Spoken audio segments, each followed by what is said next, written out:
எல்லாருமே வந்து வாராகி அம்மனை கும்பிடலாமா? இல்லை கும்பிட்டா நமக்கு எதுவும் பிரச்சனை ஆகுமா? அப்படின்னு அந்த வாராகி அம்மனை பார்த்தாலே பயப்படுற மாதிரி சில பேர் எதிர்பார்க்குறீங்க. வாராகி அம்மனுடைய அந்த மகிமையை பற்றி தான் இந்த வீடியோவில் இப்போ நம்ம பார்க்க போகிறோம். இப்போ வாராகி அப்படின்னா யார்? அதை முதல்ல தெரிஞ்சுக்கணும். வாராகிங்கிறது வாராக உருவம், அதாவது பன்றி முகத்தோடு அவதரித்தவள். அவள் எதுக்காக அவதரித்தா?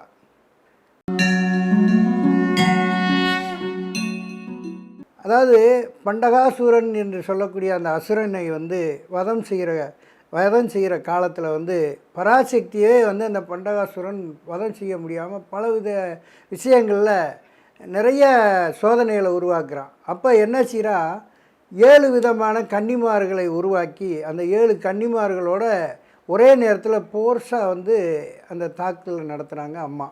அப்படி நடத்தும்போது முதல் நிலையில் நின்றுக்கிட்டு இருந்தவன் தான் அந்த வாராகி.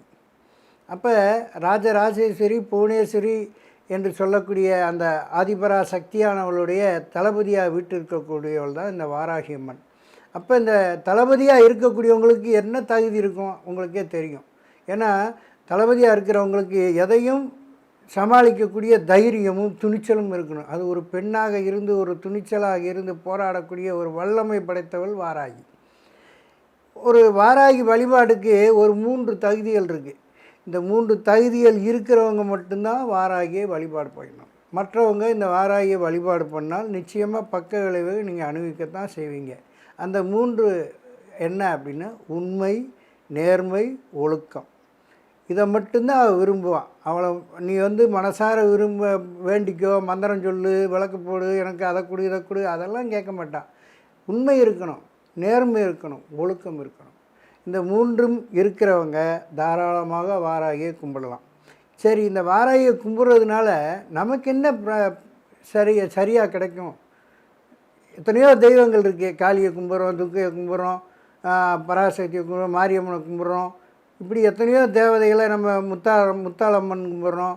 இப்படி எத்தனையோ தேவதைகளை நம்ம கும்பிட்றோம். அப்படி கும்பிட்றதுக்கும் இந்த வாராகியை கும்பிட்றதுக்கு என்ன வித்தியாசம் அப்படின்னு சொன்னால், வாராகியை வணங்குவதற்கு பொது எதிரி யாருமே கிடையாது. அப்படி ஒரு எதிரி இருந்தால் அவன் நிச்சயமாக வாராகியால் தண்டிக்கப்படுவான். மற்றவங்களுக்கும் வாராகிக்கு என்ன வித்தியாசம் அப்படின்னா, தன்னை வணங்கும் பக்தர்களை எப்பொழுதும் கவசமாய் காப்பாற்றக்கூடிய மகா பராக்கிரமம் உள்ளவள். இவகிட்ட வந்து எந்த சக்தியும், எந்த தீய சக்தியாக இருந்தாலும் சரி, எந்த விதமான இதாக இருந்தாலும் யாரும் பக்கத்தில் நெருங்க முடியாது. குறிப்பாக ஸ்ரீ சக்கரத்தில் வாராகி அம்மனை பற்றி ஒரு குறிப்பு சொல்லப்பட்டிருக்கிறது. அதில் என்ன சொல்லியிருக்காங்க அப்படின்னா, பிரம்மா, விஷ்ணு, சிவன் இந்த 3 பேரும் வாராகியுடைய அனுமதி பெற்றால் மட்டுமே பராசக்தியை பார்க்க முடியும் என்று சொல்லப்பட்டிருக்கிறது. அப்போ ஸ்ரீ சக்கரத்தில் அமர்ந்திருக்கக்கூடிய அந்த பிந்துவில் அமர்ந்திருக்கக்கூடிய அந்த ஆதி பராசக்தியானவள் மும்மூர்த்திகளாய் விளங்கக்கூடிய சகல சக்திகளும் படைத்தவர்களே வாராகியினுடைய அனுமதி பெற்றால் மட்டுமே பராசக்தியை பார்க்க முடியும் என்று சொல்கிற அளவுக்கு அந்த சக்தி படைத்தவள் என்றால் அப்போ எவ்வளோ பெரிய சக்தி உள்ளவளாக இருப்பா. அதாவது ஸ்ரீ சக்கரத்தில் வந்து ஸ்ரீபுரத்தில் வாசலில் நின்று காவல் காக்கக்கூடியவளாகவும், அதே போல் பிந்துவிலே அந்த பிந்து ஸ்தானத்திலே முக்கோண வடிவில் இருக்கக்கூடிய அந்த பிந்து ஸ்தானத்திலே அந்த மும்மூர்த்திகளையும் முன்னாடி நின்று காக்கக்கூடியவளுமாக இருக்கக்கூடியவள் தான் இந்த வாராகி. இவள் கையில் வந்து ஒரு கையில் வந்து என்ன வச்சுருப்பா, சங்கு, இன்னொரு கையில் சக்கரம், இன்னொரு கையில் வந்து கலப்பை, இன்னொரு கையில் கருங்காலி குச்சி, இன்னொரு கையில் அங்குசம், இன்னொரு கையில் பாசாங்குசம். இப்போ இந்த ஒவ்வொன்றுக்கும் ஒவ்வொரு விதமான சக்தி உண்டு. எந்த நினைச்ச இடத்திலே பறந்து வந்து நமக்கு அபயம் கொடுக்கறதுக்காக அந்த சக்கரம், அந்த எந்த இடத்தில் அபயக்குரல் கேட்குதோ அது உடனே அந்த இடத்தில் போய் அடைவதற்காக தான் அந்த சங்கு. இது மாதிரி அவள் வைத்திருக்கக்கூடியது. இப்போ வந்து ஒரு தப்பு பண்ணிட்டான் எதிரி, அவன் முன்னாடி வந்து செய்வனை செஞ்சிட்டான், எதிரி வந்து நம்முடைய பக்தர்களை பாதிக்க வச்சுட்டான் அப்படின்னு தெரிஞ்சாலே கையில் இருக்கிற கருங்காலி குச்சியை வச்சு அவனை பெண்டு எடுத்து விட்டுருவான். அவ்வளோ பெரிய சக்தி படைத்த வாராகி அம்மன். அவள் வந்து சிவரூபத்தில் வரும்போது அவருக்கு வந்து உன்மத்த பைரவராகவும் அம்மா வந்து வாராகி அம்மனாகவும் வர்றாங்க. அதே வந்து வாராகர் விஷ்ணு அவதாரத்தில் வாராகராக வந்ததுக்கு வாராகி அம்மையாகவும் வந்திருக்காங்க. எந்த திசையில் பார்த்தாலும் இவங்க வந்து வாராகி அம்மன் வந்து 8 திசைகளுக்கும், இன்னும் சொல்லப்போனால் 10 திசைகளுக்கும் உள்ள பவர் படைத்தவ.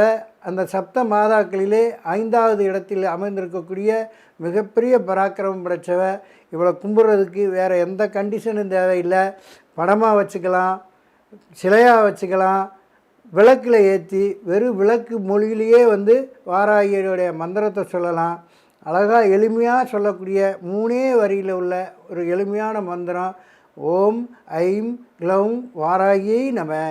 இந்த மந்திரத்தை யாரெல்லாம் உச்சரிக்கிறீங்களோ உங்களுக்கு பொதுவாக எந்த எதிரியுமே இனிமேல் வரமாட்டார் என்பதை சொல்லிக்கொண்டு, உங்களுடைய பிரச்சனைகளுக்கு வாராகி அம்மனை தீர்வுக்காக நீங்கள் அவங்கள போய் பார்த்து நல்லா வழிபாடு பண்ணுங்கள்.